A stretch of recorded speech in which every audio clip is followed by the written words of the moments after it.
How does it feel, and how does it feel to have that kind of moment turn around in the last 15 minutes of the game? Yeah, I mean, the message to the guys was that all wins are difficult in this league, and if we want to win, we got to do the dirty stuff, the small things, and I think we did that tonight. It wasn't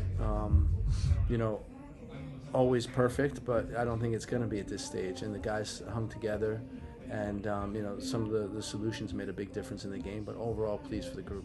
How did you think? It seemed like Hugo took this game a bit personally, or put his team on his back, relatively. What do you think of his performance tonight?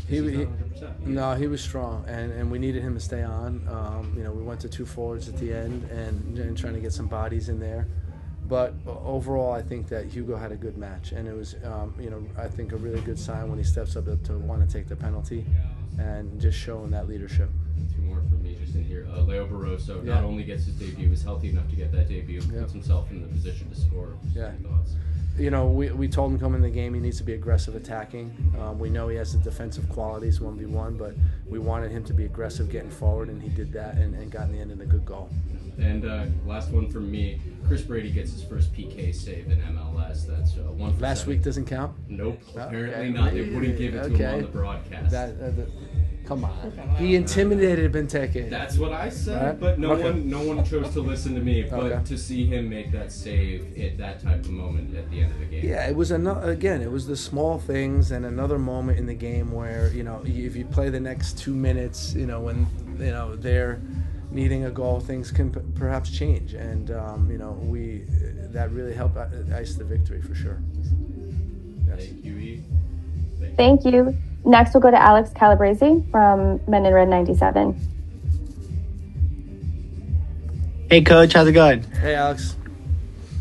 So I remember when you were with the national team, you always liked to talk about how the substitutes were called substitutions, and I heard you use the word right there as solutions.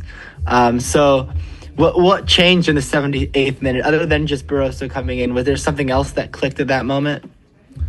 No, I think there was a moment where we were on top of them anyway. After they scored, I think they got a little bit cautious, and we were on top of them. Bamba had that chance with the 1v1, and we were aggressive, and we changed our shape a little bit. We overloaded the middle, went with 2 forwards, and again, I think we just were able to put some good pressure on them, be a really aggressive vertical going forward, and it's always important for our fullbacks to be attacking, and they did that. But the solutions did a great job in the game for sure. Thank you. Next, we'll go to Kirill Anastasov.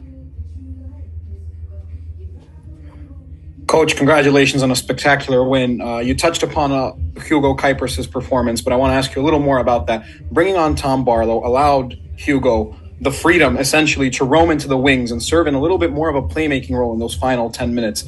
How satisfied are you with his performance, especially in that last segment of the game? And is that something that you're going to apply in tense situations like this going forward? Well, I think that, Hugo in the beginning of the game, and for the large part of the game, was really good leading the line in our defensive structure. We were very compact, very difficult to break down. They resorted to a lot of diagonal balls.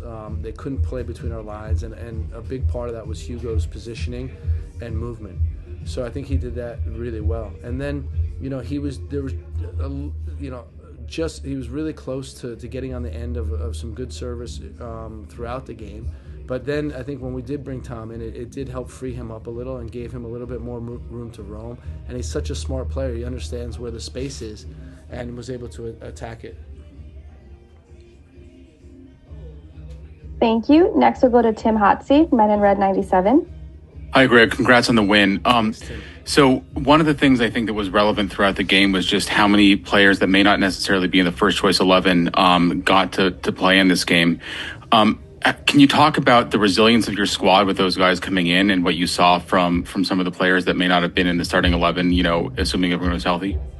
Yeah, I mean, what I would say in general, Tim, is that, the guys have been doing a really good job of just dealing with adversity and dealing with the injuries. And, our list of injuries goes on, and the guys just continue to step up, and guys get their opportunity. Guys like Sergio, Sam Williams, Amari, Sam Rogers also, so everyone is playing their part, and we need that right now. The state of the squad is we're thin, and you see we only had 19 on the bench today, and that's what it is right now. And quick follow-up about the size of the bench. This was Sam Williams' second call-up, the second appearance. So, barring something drastic changing, he will not have any more. How concerned are you, especially with Acosta going down, going forward, just with the depth in the midfield? I'm very concerned. On a scale of 1 to 10, I'm at like a 9.5. Yeah. Okay, thank you. We'll go last question to Alex Calabrese. I mean, just building on that last question, Coach, looking at you've got another game in seven days, I believe. Are you going to look to bring in another midfielder in these next couple of days? I know there are some on the market. Yeah, I mean, we're looking to add a midfielder, but it's not going to be by next week, I don't think. So we'll have to see what happens.